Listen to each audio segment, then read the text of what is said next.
moderator untuk memandu diskusi kita pada hari ini mengenai topik partai politik sebagai kekuatan politik di Indonesia. Tapi di sini saya tidak sendiri, saya akan berdiskusi bersama teman-teman saya. Kakak-kakak boleh dong perkenalkan namanya? Halo guys, nama saya DK Jadi Samuel. Dan perkenalkan nama saya JJ. Hai, nama saya Dian. Oke guys, di sini untuk garis besarnya ya, kekuatan politik itu muncul karena adanya kepentingan, yaitu tujuan atau ideologi yang ingin dicapai bersama. Untuk topik lebih lanjutnya kita akan berdiskusi bersama kakak-kakak di sebelah saya ya. Oke, yang pertama mengenai pengertian partai politik dan demokrasi. Boleh tolong dijelasin dong Kak Dian? Oke, kalau untuk pengertian partai politik itu adalah organisasi penghubung antara suara rakyat dengan pemerintah, yang dimana menurut Sigmund Neumann, partai politik adalah organisasi dari aktivis-aktivis politik yang berusaha untuk menguasai kekuasaan pemerintah. Sedangkan untuk pengertian dari demokrasi itu adalah sistem pemerintahan di mana kekuasaan tertinggi berada di tangan rakyat. Oke, baik, terima kasih Kak Dian. Kemudian kita akan masuk ke topik selanjutnya, yaitu tipologi partai politik dari masa ke masa yang akan dijelaskan oleh Kak Deka ya. Tipologi partai politik dibedakan berdasarkan beberapa klasifikasi antara lain. Yang pertama, partai politik pragmatis, contohnya Partai Demokrat. Yang kedua, partai politik doktriner, contohnya Partai Komunis. Yang ketiga, partai politik kepentingan, contohnya Partai Hijau di Jerman. Berikut berdasarkan komposisi dan fungsi anggotanya. Yang pertama, partai massa, contohnya PDIP Perjuangan. Yang kedua, partai kader. Yang ketiga, partai just all, contohnya Partai Demokrat.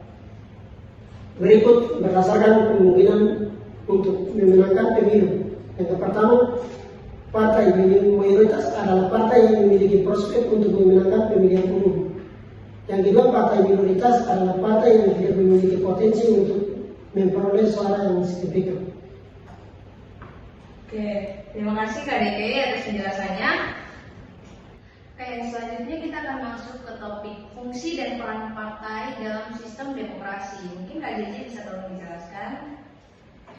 Nah, jadi fungsi dan peran partai dalam sistem demokrasi dibagi menjadi dua bagian. Yang pertama yaitu sebagai sarana komunikasi politik, di mana pendapat atau aspirasi masyarakat akan ditampung dan digabungkan, yang seterusnya dirumuskan dalam bentuk yang lebih teratur. Setelah itu, partai politik merumuskan menjadi usul kebijakan yang dimasukkan dalam program atau platform partai untuk diperjuangkan atau disampaikan melalui parlemen kepada pemerintah agar dijadikan kebijakan umum.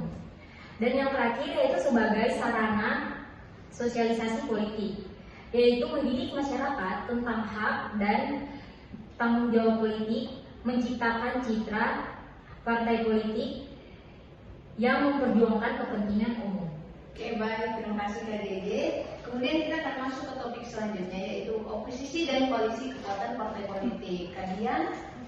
Oke, jadi untuk partai oposisi itu partai politik yang tidak memihak suatu partai dan berperan sebagai pengawas dan pengkritik kebijakan pemerintah. Untuk pengertian dari partai koalisi itu, partai yang mendukung dua atau lebih partai untuk mencapai tujuan yang sama. Oke, gitu ya. Di topik selanjutnya ada kekuatan partai politik di Indonesia. Pada topik kali ini tidak akan dijelaskan oleh teman-teman saya, melainkan oleh salah satu dosen Prodi Hubungan Internasional Universitas Cendrawasih. Berikut cuplikannya. Sebagai alat penyeimbang kekuatan negara, partai politik itu harus mampu menjadi jembatan menyampaikan aspirasi rakyat.